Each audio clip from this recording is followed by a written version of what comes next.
America. What's up, y'all? We're outside, as you can see, and this class is called Cold Weather Carbine.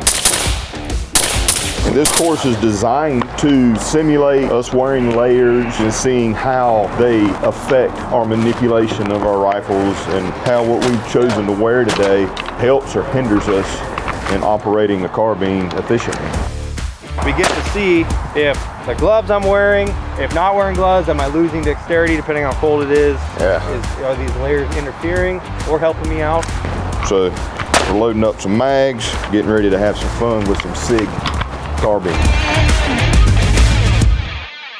All right, sweet. So this whole process, right, what we call the bare basics is, the saying goes, sights, safety, trigger, finger, safety, sights. So what that looks like, and I'm gonna have you guys do it here in a minute, is I'm going to either get into a high or low ready. And from here, I'm just gonna talk to myself. Sights, I have a sight picture on where I'm looking. I say safety, I put the rifle on fire. My finger can go to trigger. Since our bolts are locked to the rear, I can get a dry fire press. Then I say finger, that means finger comes off of the trigger. Safety, safety comes back on. And then I say sights. All right, and so what this is teaching is making sure that my finger is not on the trigger and the rifle is on safe while it's still on the target versus the muzzle pointing at my feet or somewhere else. And then this is your time, play around with the slings, make sure your slings are good. And then you can also adjust your optic brightness if you need to as well. Once you guys have knocked out 5 reps, you can just let that rifle hang. So at any single time we say let it hang, I tighten the sling up to my body, then I can go hands-free, right? Versus if I have it in an operational status or all the way out, now it's very, very loose. If I started walking, now the rifle's impacting my knees. It doesn't feel super good. So operational all the way out, all the way in, I can go hands-free, right? More of an administrative carry. Make sense, guys? All right, awesome. So what we're gonna do next is we're just gonna figure out what the offset is for our rifle. 5 rounds into the bottom left bullseye. So I want the center of your optic, center of the 1-inch circle for 5 rounds, okay? You're not gonna impact the circle, right? It's gonna impact somewhere else. I do not want you to fix. I do not want you to apply a holdover, right? The goal is to not hit the inside of the circle. The goal is to group somewhere while you're aiming at the circle. Make sense, guys? Yes. And we'll be able to apply our offset afterwards, right? So Tracy's gonna go ahead and demo. All right, guys, so again, just as Scott was saying before, what we're gonna do is we're just gonna put 5 rounds up there in a good tight little group, taking our time for every round. I'll just bring that rifle up and just take my time.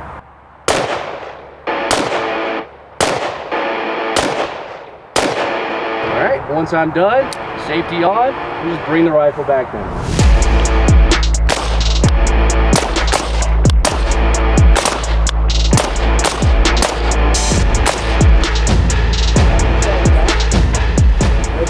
The goal again is just to develop this little group so that we have an idea of now where we need to hold over from, right?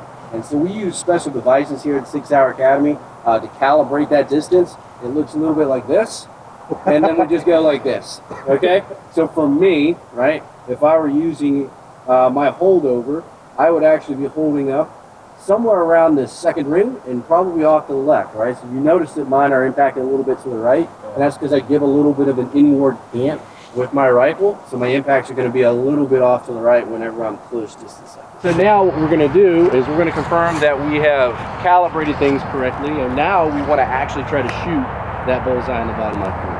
Okay, so you're ready, go ahead.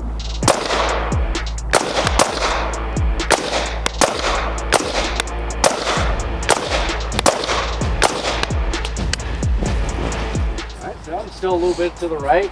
You guys take a look at what you guys got here. Good tight little group there, that's good. That felt much better. Maybe just a little bit higher, right? Yeah. 2 in there and 3. Yep. A little bit high. Good deal. See, Brandon, you're not the only one that can shoot around here. Yeah. All right, good. I'm just getting warmed up. All right, guys. That's not gonna happen. Literally. So why is this important information to know? Like shooting a rifle at 5 yards and knowing my point of aim, point of impact at 5. Well, it's gonna be much more significant the further you work out, right? The more that you're gonna have to adjust. So not necessarily, right? So think about it. What we're counting for is height over bore, right? So knowing that my optic sits higher than where that bullet leaves the muzzle, and that's all I'm accounting for. Now, when I start going farther away to the point to where I zeroed the rifle at, so with us, we zero rifles with red dots at 50. Okay, so yes, I am impacting low at 5, right? But the farther I walk back, yes, I'm this distance at 5, and then when I go back to 10, when I go back to 15, 20, 25, all the way out to where I'm 50, now I'm exactly point of aim, point of impact, because that's where I zeroed, right? Important information to know, because again, if I have a small target, and I am close and my goal is to hit it, then yeah, I need to apply offset because I have this height over bore issue that the optic sits higher. Now, if you look, right, Tracy's optic sits significantly higher than your guys's.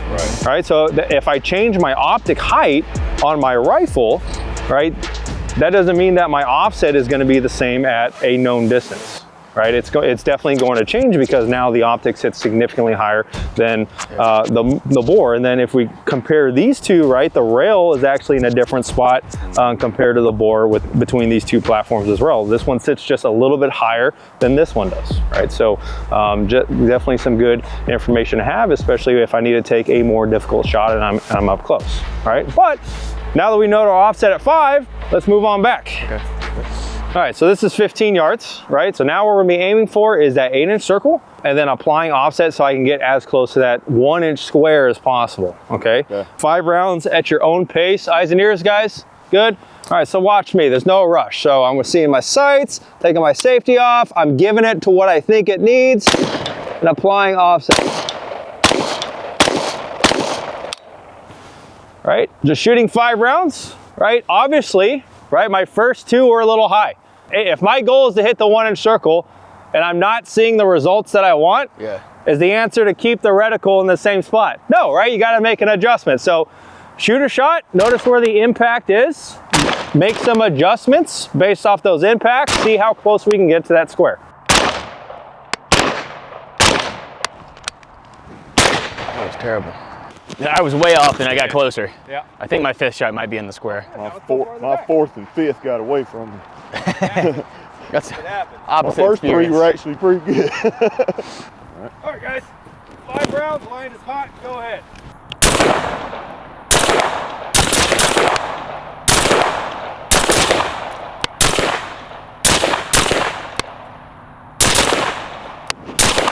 Let's check them out real quick. Loose. We should have 5. Should have 10 more rounds left in the magazine, so we're gonna do this again, right? But what I want you to do is go ahead and tape up anything that you don't like, right? Obviously, we're not gonna duplicate what we didn't like, right? So learn, what did I see, what did I feel? Was the red dot in the wrong spot, or did I physically move the gun in some way, shape, or form to cause the shots not land where I wanted them to?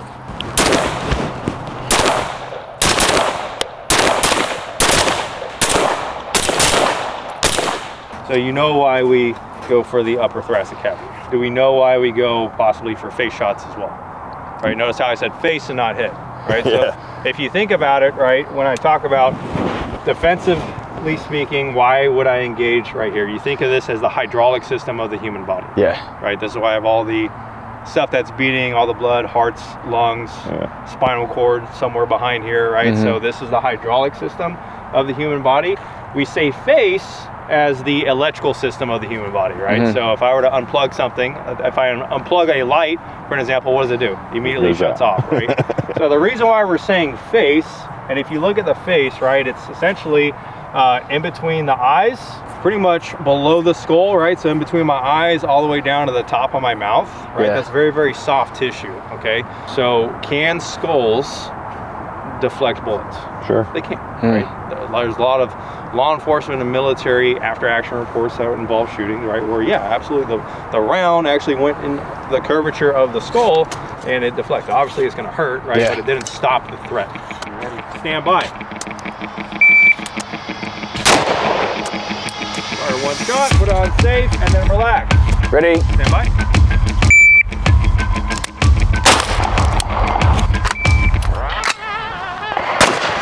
All right, good hit, 203. Awesome job, we all passed. Yours was more precise, Brandon.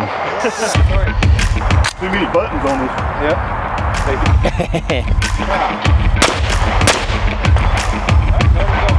I looked at it and I'm like, damn, There's a lot of buttons. So 1511. 1511. All right. So let's talk about how to make that a little bit better. All right. Why not? Once I get from here, I get a sight picture, fire my 2 shots. Now what happens, right?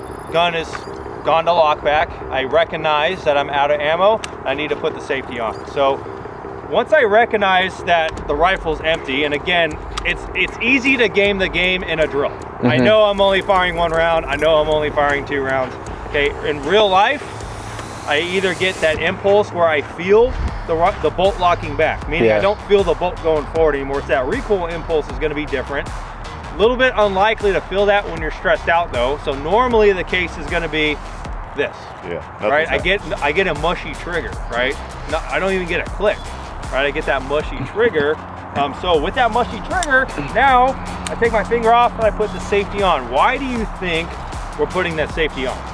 Shit happens, right? You throw your new mag in there, the bolt drops, and the round could go absolutely off. Right. So once I chamber a new round, and if it's still on fire, it's still on fire, right? And I probably don't have a sight picture yet. The other thing too is it gives me a self-diagnostic tool of the status of the rifle. Right, you think about it, right? So if I were to put the bolt forward, right, and if I get this impulse instead, right, I might not be able to feel or hear that, right? And then when I go to put the rifle back on safe, what's happening? It's not, right? That hammer's forward. So that just told me, right, hey, the hammer's forward, which means the bolt is forward. Is that telling me this is probably a reload? No, I have a malfunction. Right, so now I need to probably do tap rack, right? Round will probably fly out. Obviously I have an empty magazine in the gun right now and I can fix my malfunction because that safety just told me where that bolt is. Makes sense, right? So, and the other thing too is, absolutely safety, right? Especially, you know, any single time the sights come off, I don't want the rifle on fire. Especially if I'm going to a transition, say if I can't fix the gun and I need to go to this, right? Well, if there's still a round in the chamber, the rifle's still on fire, there's a round in chamber. Now I have an exposed trigger dangling around where I have stuff. Right? The trigger doesn't care what pushes it. Right? It could be the top of a magazine, the windlass of a tourniquet. It's happened. Right? So we definitely want to put that safety on. Okay? From here, you chose to keep it in your shoulder. That's perfectly fine. What we like to teach is once I go to safe, I'm pushing the button with my trigger finger and going into my workspace at the same time. Right, I'm trying to do 2 things at once. Okay, this hand is passing the magazine area as well. Okay, and the reason for that is if my magazine were to get stuck, so I push the button, right? Regardless if it came out or not, I'm still passing this area so I can sweep it out. Because sometimes magazines get stuck. That's just how it is. Right? So regardless if it comes out or not, I make it a habit to pass in flight, grabbing my new magazine. If you notice that I'm in my workspace, just like how I loaded, and I'm angling the magazine well towards my next source of ammunition, right? And the reason for that is because of body angles are what makes life a little bit easier. Okay, understand that this becomes a little bit hard to do, right? Especially when I'm moving. So think about it. If I had to reload on the move and this thing is out here, this starts bouncing all over the place. It's very hard to reload in something that's moving, right? So now I'm trying to fight for a hole that's moving versus if I'm in my workspace, I can do it at night. I know that's there. And 2, if I'm moving, notice how this is more stable and I can insert that magazine a little bit easier. Bolt forward, right? You have a choice. Right? A bunch of choices. You have a choice, you don't, right? So once I insert that magazine, all I do is slide my thumb up and hit the ping pong paddle because it's already there. It's already there. Or you can use your trigger finger and push down. You just have to make a decision on what method you want, okay? Once the bolt is forward, again, get that sights. Remember to put it back on fire. We forgot that. And then shoot our 2 extra shots. You want to do the drill again? Yes. All right. Gotta be 9 seconds. Had 9 seconds last time. I just forgot to push it, switch to safety to fire. I would have had it if it weren't for that. I pulled the trigger and it didn't move. I turned and it's like, dang, which one is it? Because this one looks different. It does, the mag release start I'm used to seeing. mashing stuff. And it's, I don't know, and then I got all that, so I was my brain like Hard reset. Yeah.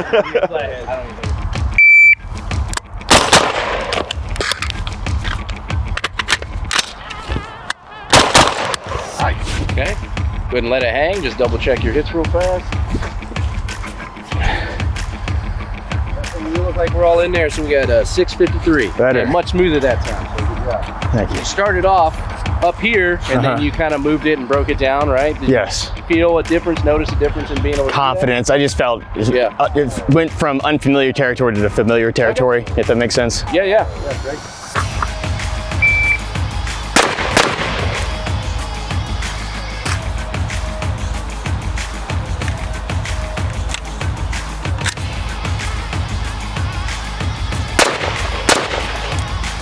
A lot of it's just familiarization with the weapon system Yeah. itself. You know, the platform, And knowing what both this finger's times I going to do, noticed- what's this finger going to do. Yeah, both times I noticed my mag was backwards. So I've been Yeah. loading it points forward Yeah, like I do with my pistol. yeah, But apparently I'm not rotating. yeah. So it's a good I'm thing. not To, rotating my wrist like I do with my pistol. yeah, so that's a good thing. And you'll notice, so Scott, he runs his forward, I run mine backwards, right? Okay. So which one's right? Doesn't Whatever matter. works, Whatever yeah. you train, right, is what's Yeah. right. Yeah, So, so if I'm you're backwards- backwards, you can grab your hand, we call it like a beer can grip, right? So just upside down, grip it, pull it out, and then when I bring it up, it's oriented correctly. If I'm running them forward, like Scott does, I would have to push from the inside Okay. to access it. But now, this is all familiar, right? Because now I can index the magazine, much like I would whenever I'm doing my pistol reloads. And a lot of guys find it a lot quicker to do it that way. Yeah, But it's so- all personal preference, and just as long as you have that programmed Consciously in. do that. Yeah. So I think I need to do like you and go point back on my rifle. I don't know why I'm not rotating my. Maybe it's just because of the size of it. Like, Yeah. but when I do my pistol, do like that. Yeah. And that's just something to practice, So, right? yep, Do you, just practice. do you prefer bullets forward, bullets backwards? Just understand it's just Yeah. a different grab.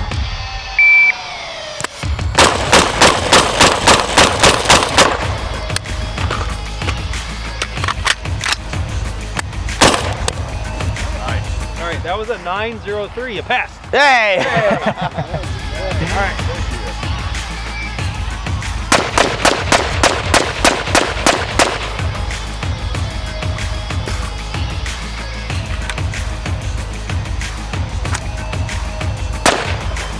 So natural point of aim, we've probably heard about it before, right? Especially in the more of the precision world, right? In the prone position, but when I'm standing, what does that exactly mean? I don't Natural know. point of aim. Like, I don't know. Tell me. So think about it, right? So where my body faces when it's relaxed. Okay. That's natural point of aim. So understand that if I'm bladed, right, and say if you were my target and I had to move my upper body to my target, but if I were to relax, my body wants to face this way. So that means that I'm bladed. I don't have natural point of aim. So a good way to find out, right, is I have my hips or my belt buckle pointed toward my target, or if I were to have arms relaxed, put them together and move them up in front of my face, if they land where I want to hit, that means I have natural point of aim. Does that matter for recoil at all? Right? I don't know. Let's find out real quick. Okay, so what I'm going to do is I'm going to purposely blade my body. All right, so I have my body pointed this way. What I want you guys to do is watch to see how this red dot behaves while I'm shooting. Okay, so I'm bladed, hips are pointed at 5. Right, this is typically what we see from like a shotgun shooter, right, or skeet shooter or something like that. All right, so watch the laser real quick, guys. What are we seeing right now? Super interesting. Yeah, up and to the right. It's going up and to the right because again, right, if I were to relax, what way does my body want to go? It wants to go to the right.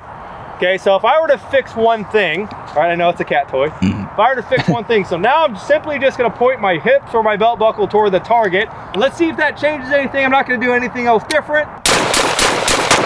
Right, So notice simple. how the laser, right, did not want to wander in the direction that I wanted. The path of least resistance is where the rifle wants to go, right? So now the other thing too is a big thing would be the shoulder.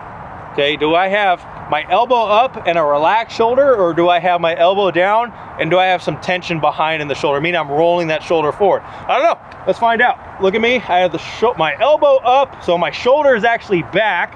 All right, let's see what that does to the laser. All right, we noticed, right, it's starting to go a little bit high into the right. Again, when I open this up, right, it opens up my body a little bit. So I'm stretching all my muscles, and there's not really a whole lot for this thing that's stopping. So now because my shoulder is moving backwards, or it's moving with the rifle, it's gonna cause excessive movement into the rifle, right? Because if the body moves, the sights move. So if I were to just change now, if I have natural point of aim, if I roll my elbow down and throw my shoulder forward, let's see what happens when I do that now. Right, we saw that barely any movement in the rifle with me just fixing those two things. Yeah. Okay.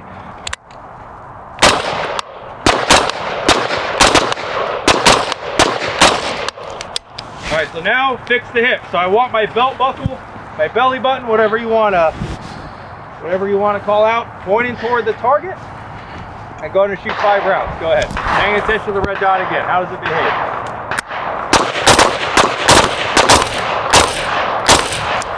Big difference, right? Yeah. Just with a simple body tweak, absolutely. So I'm gonna start negative, right? So right now I feel my body weight on my heels. It's actually very uncomfortable to do, but we see it all the time. Yeah. We see it all the time. So let's see how much this rifle moves just with me leaning backwards. Watch the laser. All right, so we're seeing that my laser is going about bottom of shin. Okay, and that's simply due to my upper body getting rocked back. That's why it's moving that high, is my upper body is getting rocked back. So if I do quite the opposite, which is pushing my upper body forward, again, just a slight nose over toes, chin over belt buckle, or what Max Michill likes to do is he just sticks his butt out. That's it, right? Okay. So if you watch my upper body, if I just like, okay, I'm gonna stick my butt out, do a little J-Lo thing, right? My upper body location changes from that, right? So if I simply just do that, right, let's watch the laser now. Right, we're seeing that due to recoil, that's not what it's moving. I'm actually, that movement you're seeing is just me moving the rifle. Okay, but through recoil, that thing is pretty quiet. Yeah. Reload if you need to.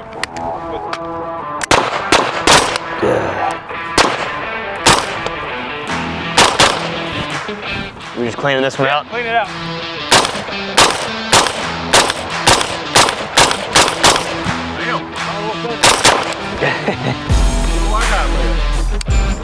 I was sucking down some gas on that one.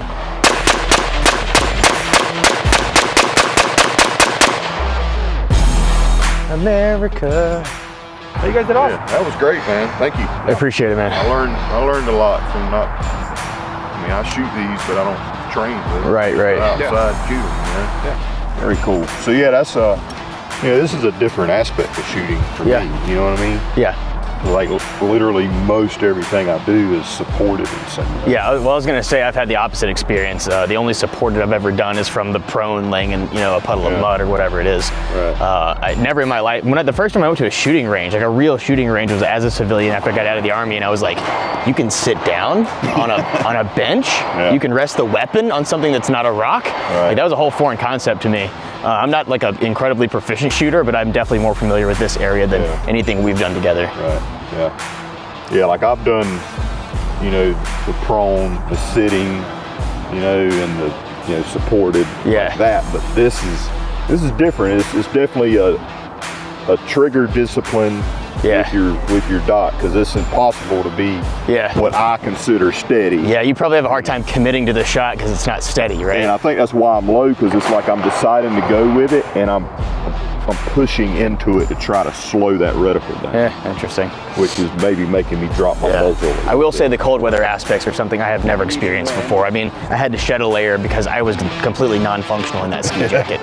Like, there's just no way. But it's a balance you have to find. Yeah, it's definitely interesting.